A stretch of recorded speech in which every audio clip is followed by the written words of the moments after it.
Hello, BIOL1009. Welcome to the last week of the semester. We are in Module 14, and so we're finishing out the semester by looking at biodiversity and conservation biology. We have some key things we want to focus in on this week are really trying to understand what we mean when we talk about diversity, the different levels of diversity. So genetic diversity, that has implications at the population level, species diversity, and then ecosystem diversity. And then we want to be able to identify the threats to the kind of diversity. So what is a threat to genetic diversity within a species? What are threats to species level diversity at the head level?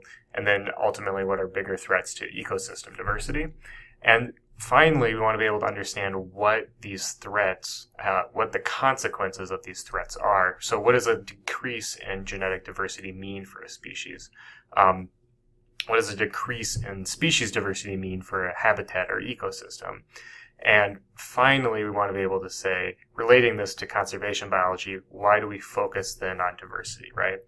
What is the importance of diversity, but then why do we focus on maintaining it or increasing it in populations that are already suffering a decline in genetic diversity or communities that are already suffering a decline in species diversity?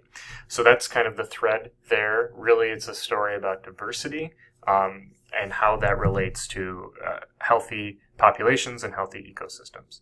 So it's a standard week. You have your Learn Smart activities, chapter 47. You have your homework with your group. You have the quiz. And then you have the final, switching gears, you have the final lab report you need to do for the lab you chose. So this is lab 6. You're completing the second activity, activity 2. And this is sort of the final summation of that lab due at the end of the week. And then, of course, we're also going to be starting near the end of the week our final exam. So the final exam is on December 10th, and it runs through the 19th. So you have 9 days to take it. It's the same as the other two first exams, except with the additional fact that you have a little bit of review. So 40 questions will cover, I believe, just to double check, 40 questions will cover chapters 18 through 21 and 43 through 47, okay? But an additional 8 questions will cover a much wider sampling of subjects we've discussed over the course of the semester, and those subjects are detailed in the description of the final exam, which you'll see on the Moodle page, okay? So be sure to look at that before you start studying so you can have a little more focused approach. And then, of course, if you have any questions, concerns about the upcoming exam, the final projects, this week's material in general, please feel free to email me. Otherwise, it's been great working with you. I know we don't obviously interact very much in person.